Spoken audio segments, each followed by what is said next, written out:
আরে সমু, দরজা দেখি খোলা। তা আজ অফিস থেকে তাড়াতাড়ি ফিরলি যে? আজ বসের জন্মদিন ছিল, তাই তাড়াতাড়ি ছুটি দিয়েছেন।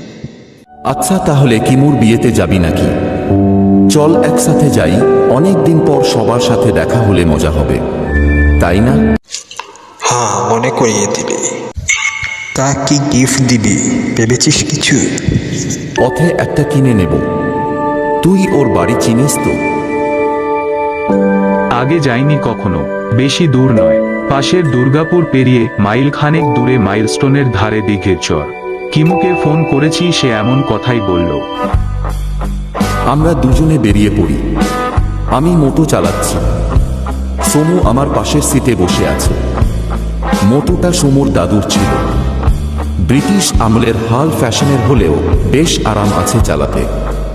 এ তো অর্বাচীন হলেও এখনো ভালো সার্ভিস দিচ্ছে। পথে যেতে যেতে সমু আর আমি আলাপ করছিলাম কিমু, আমি ও সমু যখন প্রথম ভার্সিটি লাইফের কথা, প্রথম পরিচয়, মজা, কষ্ট প্রভৃতি উল্লেখযোগ্য মুহূর্তের কথা। এসব বলতে বলতে হঠাৎ আকাশ কালো করে দমকা হাওয়া সমেত তুমুল ঝড় শুরু হলো। এদিকে হঠাৎ করে গাড়ি স্পিড পাচ্ছে না, রাস্তার জল কাটিয়ে যেতে একটু বেগ পেতে হচ্ছে।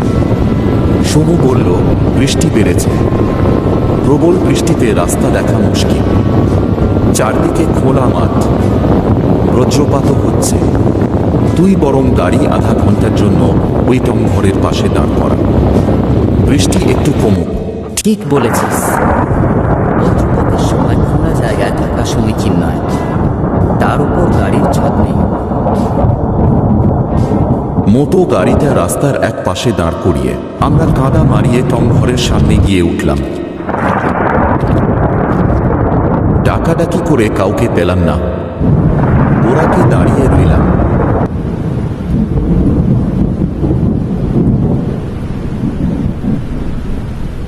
সমু, রেইনকোট আনলে ভালো হতো, অসময়ে বৃষ্টি হলো। আশা করি বৃষ্টি আধা ঘন্টার মধ্যে কমবে। এই জমিগুলো পেরুলে এক বাজার আসবে, তারপর ওর বাড়ি। কিছু স্বয়ং অপেক্ষা করার পরেও বৃষ্টি কমেনি। সমু বলল, বৈশ্বিক উষ্ণায়নের প্রভাবে আজকাল অসময়ে বৃষ্টি ও অন্যান্য প্রাকৃতিক দুর্যোগ বৃদ্ধি পাচ্ছে। প্রত্যেকের মাসে একটা করে হলেও গাছ লাগালে এ থেকে অনেক নিস্তার পাওয়া সম্ভব। আমিও তার কথায় সম্মতি জানালাম। হঠাৎ সামনে দেখি অন্ধকার থেকে কে যেন বলে উঠল, কি বাবুরা, আপনারা কাকে খুঁজছেন? আমরা কাউকে খুঁজছি না, বৃষ্টির সময় গাড়ি একটু খারাপ হলো তাই এখানে উঠেছি।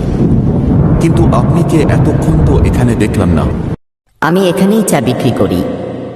ঘরটি যত পুরনো আমিও তত পুরনো। বৃষ্টিটা একটু কমেছে। চাওয়ালা ভাই, আপনার কাছে কি দুটো ছাতা হবে? আসলে আমাদের গাড়ির ছাদ নেই, বজ্রপাত হচ্ছে তো, কালকে বরং যাওয়ার সময় দিয়ে যাব। ছাতা দেওয়া যাবে, ওই যে বটবৃক্ষ, আমি ওখানে থাকি, ওটাই আমার বাসা, এর পিছনে রেখে যাবেন। কিন্তু এ দোকানে দিলে হবে না। বটবৃক্ষে থাকেন মশাই, রাত দুপুরে মশকরা হচ্ছে, অনেকক্ষণ হলো এখানে আটকে আছি, ওই দিকে বিয়ের লগ্ন পেরুলো বলে। বটবৃক্ষ আমার বাসস্থান। সত্য বলতে কিসের লোক লজ্জা? আমি ভূত ভাই, ভূত। রাত বিরাতে হাসালেন ভাই। ভূত যদি হন তাহলে আপনার সামনে থাকা ড্রামটি হাতে স্পর্শ না করে শূন্যে উড়ান দেখি। আমাদেরও একদম দিয়ে বাড়ি অবধি নিয়ে যান। এতই যদি অবিশ্বাস তাহলে নিজের চোখেই দেখুন। এই বলতে না বলতে লোকটি মুহূর্তের মধ্যে সামনে থাকা জলের ড্রামটাকে শূন্যে ভাসিয়ে দিল। একটু দূরে দোকানের গোড়ার থেকে আমি আর সমতা অবলোকন করতে থাকলাম।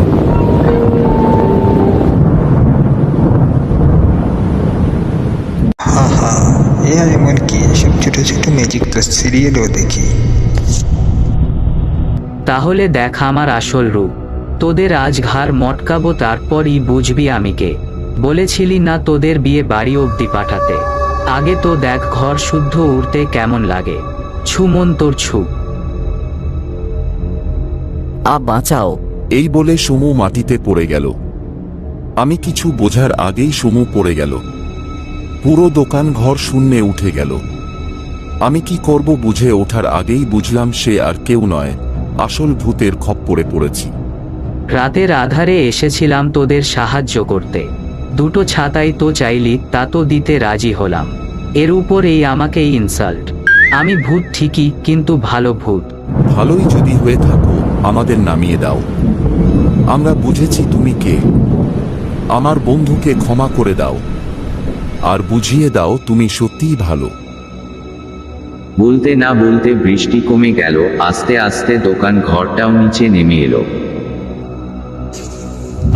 আমি শুধু প্রত্যেক শিখে দেখছিলাম।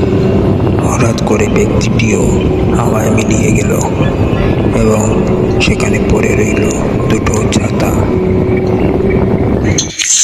সমূহ উঠে বসল।